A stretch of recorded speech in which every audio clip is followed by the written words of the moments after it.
प्रिय छात्रों, एनसीईआरटी गणित कक्षा 10वीं में आपका स्वागत है। आज हम लोग प्रश्नावली 1.1 का क्वेश्चन नंबर 3 सॉल्व करेंगे, जिसमें लिखा है किसी परेड में 616 सदस्यों वाली एक सेना आर्मी की टुकड़ी को 32 सदस्यों वाले एक आर्मी बैंड के पीछे मार्च करना है। दोनों समूहों को समान संख्या वाले स्तंभों में मार्च करना है। उन स्तंभों की अधिकतम संख्या क्या है जिसमें वे मार्च कर सकते हैं। अब इसमें देखिए, इस क्वेश्चन में अधिकतम की बात की गई है। आप लोग ध्यान दें कि जिस क्वेश्चन में या जहाँ पर भी अधिकतम की बात कही जाए, उसका मतलब होता है आपको एचसीएफ ज्ञात करना है। और एचसीएफ ज्ञात करना हमने आपको पिछले वीडियो में बताया ही होगा। इसलिए देखते हैं, आगे सॉल्व करते हैं। सबसे पहले हम रफ में सॉल्व करेंगे, इसके बाद आप नोट्स में सॉल्व करेंगे। अब देखिए, हम क्वेश्चन सॉल्व करना चालू करते हैं। देखिए, ये रहा रफ। ध्यान दें, आपको इसमें 616 और 32 का एचसीएफ ज्ञात करना है, तभी आप स्तंभों की अधिकतम संख्या ज्ञात कर पाएंगे। आपको पिछली वीडियो में बताया ही गया रहा होगा कि एचसीएफ हम लोग कैसे ज्ञात करते हैं।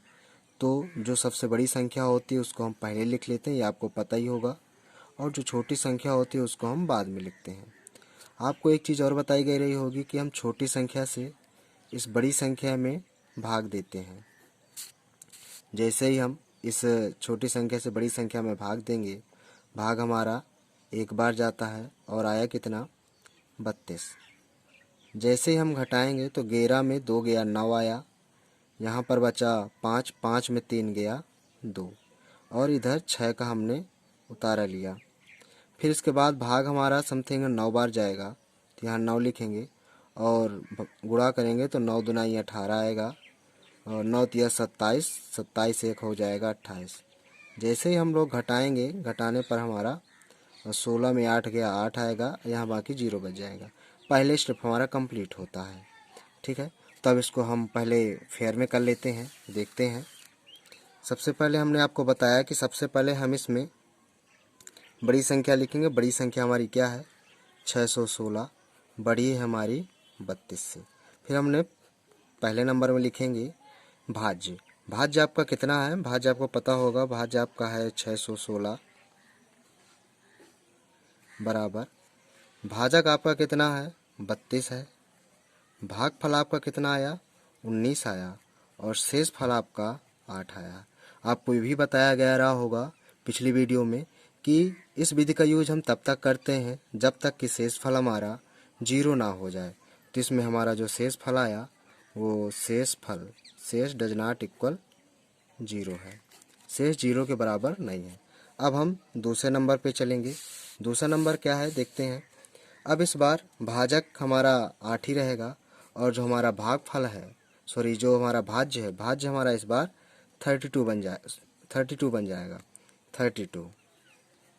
अब इस बार 8 का भाग देंगे, 8 चौक 32 आया, यहाँ पर 32, और शेष फल हमारा 0 आ गया।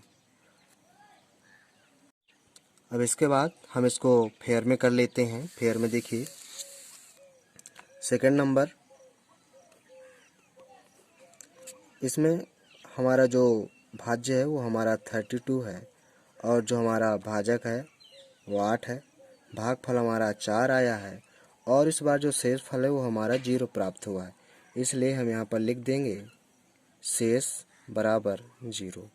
अतः अब हम यहाँ से कह सकते हैं कि जिस संख्या से भाग देने पर शेष फल हमारा 0 आया है वही 616 और 32 का एचसीएफ होगा। तो लिख देते हैं कि अतः 616 और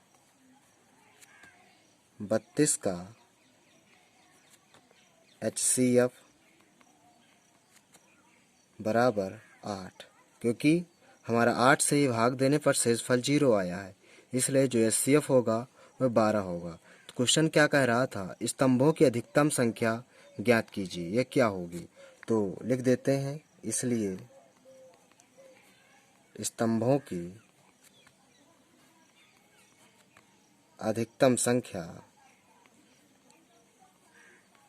स्तंभों की अधिकतम संख्या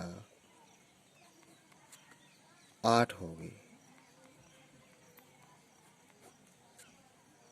आपको समझ सकते हैं कि समझ में आया होगा।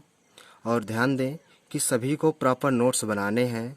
सिलेबस आपका टाइम पर ख़त्म हो जाएगा, इसकी टेंशन ना लीजिए। चाहे हमें 2-2 घंटे पढ़ाकर आपका सिलेबस कंप्लीट करना पड़े, सिलेबस आपका कंप्लीट हो जाएगा।